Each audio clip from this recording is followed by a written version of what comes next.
So ever since I was a young boy, like most pilots, I'd always dreamt of flying.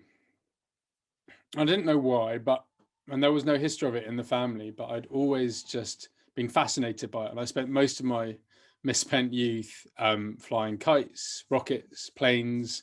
I spent most of the time trying to retrieve them from trees or fields where they weren't supposed to be. I was just always obsessed. When I went to school, I got disconnected from that world. I was sent to boarding school, chose to go to boarding school. And when I was there, I didn't have any connection with my passion for model flying. And it was only when I went to university and I joined the University Air Squadron where I rediscovered that feeling of escapism and that feeling of this is something I really want to do. So I became a commercial pilot. I was adamant about fulfilling that dream. And I actually found that I wasn't that bad at it. And I actually could do it. And I actually was quite good. And I went to learn to fly for a regional air carrier in the UK for Flybe. And I spent 12 amazing years there. And I got this real sense of community. There were 2 flight deck, 2 cabin crew. And when we worked together, it was magic. It was like a little family and we all did everything together. If we were late, we were all late. If someone had been sick in the cabin, there was a disgusting smell throughout the whole aircraft and everything was done together. And that's what I loved about it. And I was a first officer and then I became a captain and then I became a training captain. I was teaching new and experienced pilots how to fly this aircraft with passengers on board, speaking with air traffic control, how to land into different airfields all over Europe. And I just loved it. I was in my element. And it all got ripped away on the 4th of March 2020. I didn't have a choice and it was just stolen from me. And I didn't realize it at the time, but I was completely defined by the job role I had. And it was all stolen and taken. And I remember feeling numb and cold and lonely and completely bewildered because I didn't know what I was going to do. All I'd known was flying. I had these what I would call my unemployment baths, where I would go to the bathroom and sit in the hot bath, and I'd be there 3 hours later in the cold, sometimes crying, sometimes wondering what life was really about. But downstairs I had 4 young children and I had a mortgage to pay and I wasn't good at asking for help. I'm a yes man. I always say yes to everything. And it was really, really tough. And I suffered from depression.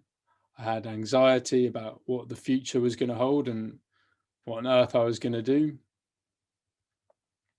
But then I realized that there was hope. Reaching out to this mentor I have, and he said to me, what do you want from life? Do you want to cling on to perhaps some hopes and dreams of flying again? Or do you want to realize that there are other things and that you're not defined by the job that you do? Because I didn't know it, but I was. When anyone said, what do you do? I'm a pilot.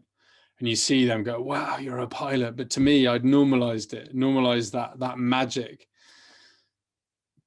But it was me. All I did was a pilot. I was just thought that I was just there to drive planes around the sky, and I wasn't. And it was him asking me that question, him saying, what do you really want from life? What do you want to do?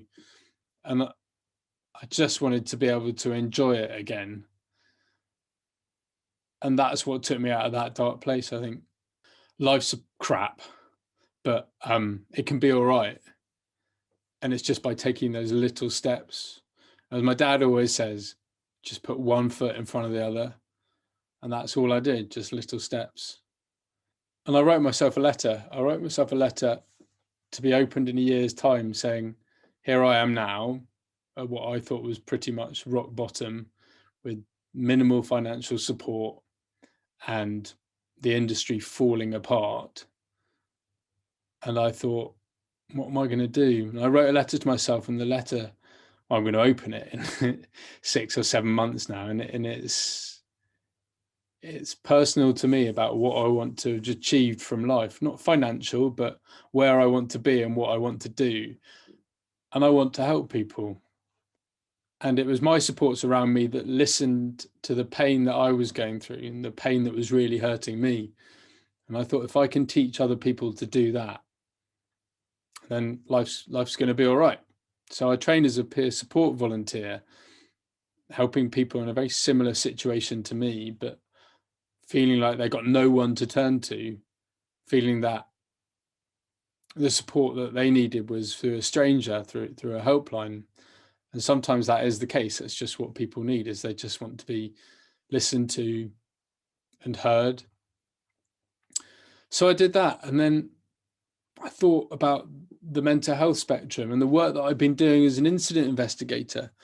And I've been looking at data from black boxes and seeing what had been going on in the flight deck, these errors that have been going on in the flight deck, and trying to tie them up with what things were going on in people's lives.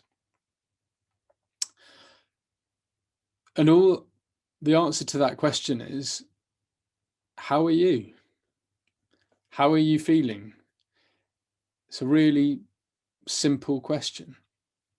And just by asking someone and giving them the opportunity to answer it openly and freely, with no shame and no judgment, I think is the most powerful thing.